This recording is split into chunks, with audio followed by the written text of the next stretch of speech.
Alimentos proibidos. Não deveria existir alimento proibido fora de contexto. Vamos lá, a pipoca do cinema, aquela pipoca lotada de sal, com manteiga, já é um tipo de alimento que não é tão interessante assim. Agora, você comprar um milho, colocar numa pipoqueira sem óleo, colocando uma quantidade adequada de sal, de acordo com a característica de cada um, o cara acabou de pedalar 3 horas, mete sal nessa pipoca aí, depende do contexto de cada um. Nesse caso, já se torna um ótimo alimento. Então tudo depende do contexto que o alimento ele é inserido. O problema são as generalizações, né? Toda generalização é burra, né? Nós vamos dar aqui alguns exemplos. Glúten, né? O glúten é uma proteína presente aqui, no caso, no trigo. Então nós temos aqui o pão como algo clássico, né, com relação a glúten, que para um indivíduo com uma doença celíaca, que vai geralmente em torno de 1% da população, ela necessita evitar a ingestão de alimentos fonte de glúten. Ela não pode ingerir alimentos fonte de glúten. Aí temos também uma pequena parcela da população que tem um pouco mais de sensibilidade ao glúten. E nesse caso, ela deveria moderar com relação a esse consumo de glúten. Agora, a pessoa está com o intestino irritável, ok, é o momento de evitar esse tipo de alimento.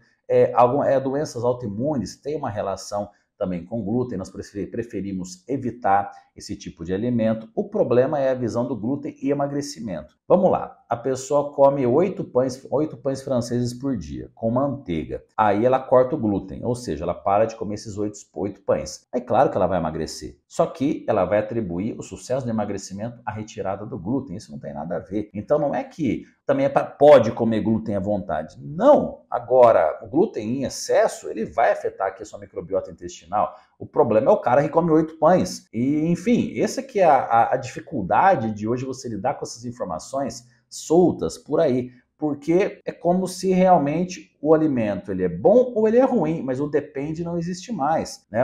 Igual, você não tem nenhum tipo, não tem doença celíaca, não tem sensibilidade ao glúten, você come um pão francês ou um pão integral, um tipo de pão que você gosta, todo dia no café da manhã, será que isso vai te levar à obesidade? Meu Deus do céu, só se você colocar 1 quilo de leite condensado nesse pão, porque não tem lógica, né? Agora, num nível mais avançado de alimentação, vamos imaginar alguém que está buscando aquele físico, já esteja próximo, que agora a pessoa já começa queimando a largada, né? Já começam usando tudo e mais um pouco. É igual a pessoa que aprendeu a nadar hoje, está preocupada em comprar o óculos mais caro da loja. Meu, o cara começou a comprar o mais barato, é só para aprender a nadar. Quando você for evoluindo, você vai acompanhando os equipamentos também. É a mesma coisa. O pessoal já quer começar uma mudança na sua alimentação com o que existe de melhor. E não é assim que funciona. Então, para quem já está próximo desse nível, aí claro, nós temos opções mais avançadas. Eu com certeza preferiria elaborar um plano alimentar com tubérculos, com aveia, com frutas, do que com um pão, por exemplo, né? Mas é um caso já específico, né? A maioria das vezes nós precisamos apenas de uma adequação, mas fica nessa pessoa, eu fico imaginando a pessoa que está buscando essas informações, né, em rede social. Ela hoje, nossa, hoje eu posso comer pão, tu vi lá que tá todo mundo comendo pão, aí come pão. Aí, de repente, pão é demônio, aí para de comer o pão. Ah, o pão liberou, vai e volta pro pão. Meu, gente,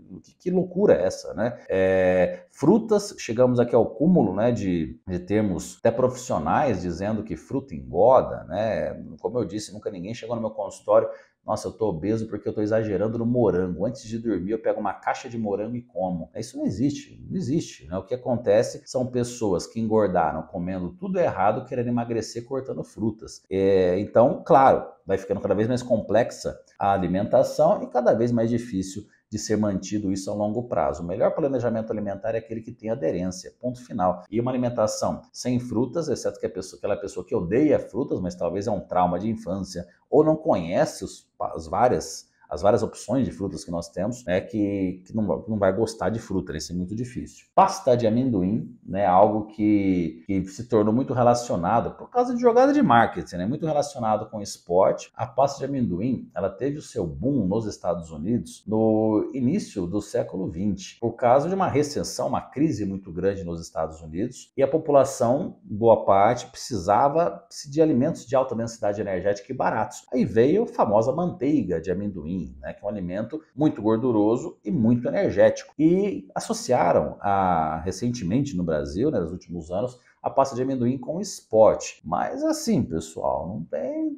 relação direta. É igual alguém amanhã criar uma fábrica de doce de banana e associar doce de banana com rendimento. O bananinha passa tem até muito mais a ver. Uma bananinha passa com rendimento esportivo do que com a pasta de amendoim. Então foi uma grande sacada de marketing. As empresas patrocinando atletas e tudo mais, porque é um alimento rico em gorduras, não é um alimento diferente até dos doces, que é relacionado como um pré-treino, né? Você colocar uma pasta de amendoim como um pré-treino, né? É um alimento energético, mas energia vinda de gordura, que tem uma digestibilidade mais lenta. Não é tão interessante assim quanto um alimento com uma digestibilidade mais rápida. Mas também ele pode ser utilizado, eu gosto muito de utilizar, em fases em que a pessoa está buscando ganho de peso, você bater junto com um shake de frutas, leite, muitas vezes, bater com whey, né, uma última refeição. O problema é aquela pessoa, quando ela gosta muito, e sai comendo metade do pote toda vez, né? Porque pensando que a densidade energética é muito grande. Um outro ponto também, começou com pasta de amendoim e hoje viraram doces, né, de amendoim. É pasta de amendoim com sabor de chocolate branco, de coco e não sei o que. E claro, virou um alimento altamente industrializado. Pasta de amendoim boa é aquele amendoim puro, só amendoim mesmo. Agora, quando você começa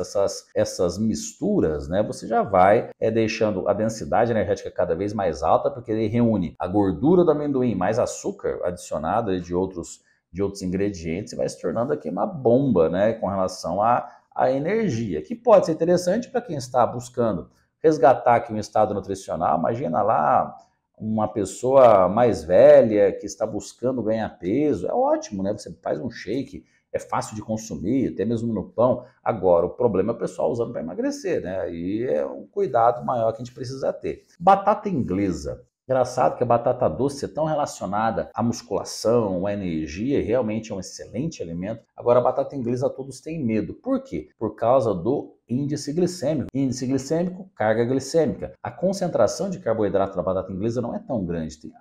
Tem menos carboidrato na batata inglesa do que na batata doce, por exemplo. Então não é um alimento ruim, só se ele for frito, né? Uma batata frita, batata chips aí, ok. Mas uma batata inglesa cozida, ela pode e deve ser vista como uma opção alimentar, até mesmo pela densidade dela ser menor, quando a gente precisa de uma dieta mais volumétrica, né? A gente precisa comer um pouco mais.